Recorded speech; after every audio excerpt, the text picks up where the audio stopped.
Okay, I welcome you all with love. Today's Earth Day. And Earth Day is kind of special for me because from 1976 to 1979, we lived a simple life totally off the grid. We didn't barely have a telephone for a year or two.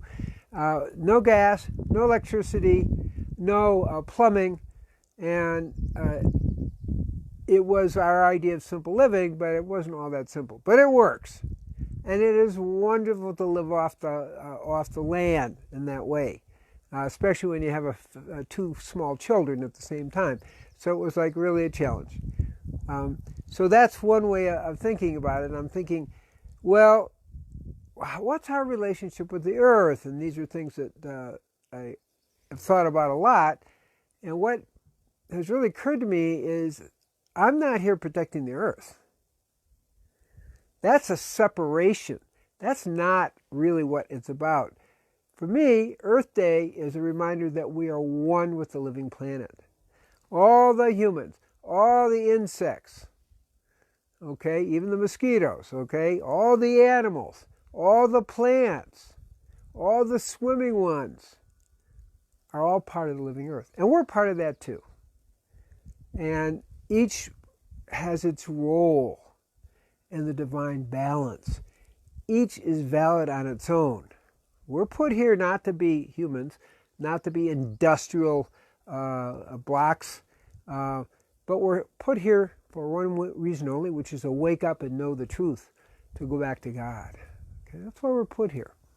So when you see that, you see it a little different. And you see the living planet being the emanation of the divine in all things. Wow. So one of the questions that really comes up is, how do we learn to live in a way that's part and supports the unfolding of the living earth? And one of the key things is diet.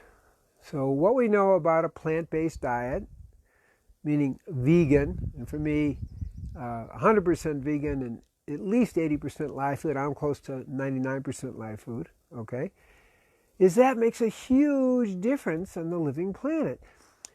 First, humans. Now with the shutdown and what's going on, the United Nations actually estimated 30 million people are going to starve to death each year. I mean, that's outrageous. I do a lot of work in third world countries, and that's who we're talking about.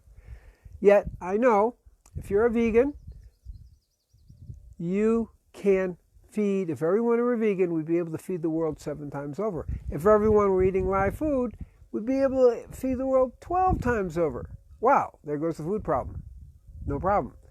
So this is forcing us, this whole shutdown thing is forcing us to take a look at our lifestyle.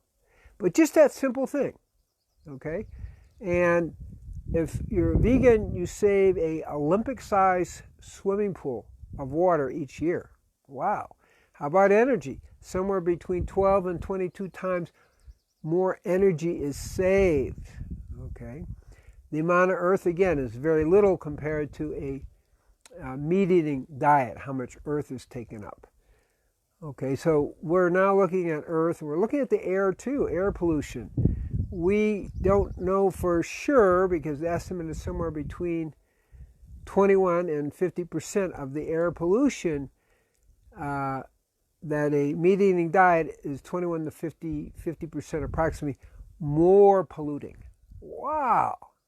So the air, the food, the earth, the water, all become protected, really protected, including ourselves, when we go on a 100% vegan diet and at least 80% live food diet. That's a pretty good statement. And that's a real sacred relationship. We are the living earth. So as part of the living earth, what happens when we go on a vegan diet? Well, other things happen too.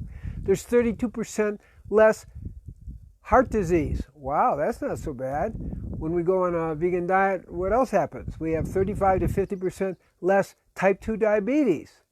Oh, and 1/4% of osteoporosis. Well, so it's like, as the living planet, as we eat, we're taking care of the living planet, and also ourselves as part of the living planet. So this is a wonderful time to contemplate what this is about in the big picture. Now, we are also starting a community. It's called Tree of Life community. It's obviously an internet type situation.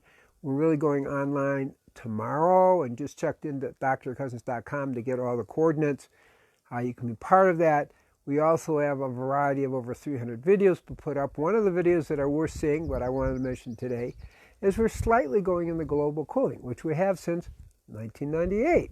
There's cycles of global cooling and warming that have been going on for thousands of years. And so I have a really nice video explaining that, as well as a paper. And so you begin to see kind of some deeper realities of what are going on. And that way we can be really aligned with the living planet as one with the living planet.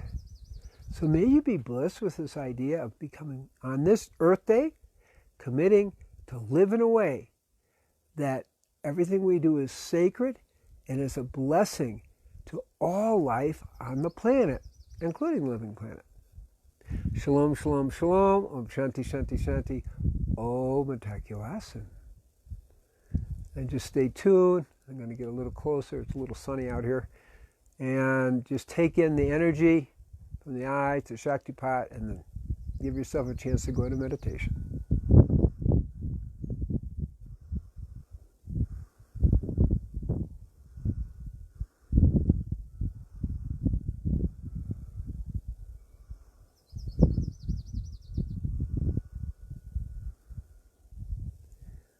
Okay, again, peace be with you. Om Taikyo Asins. All my relatives. So that's the rock people, the living earth, the plant people, the flying ones and swimming ones, and the walking and talking ones, the humans.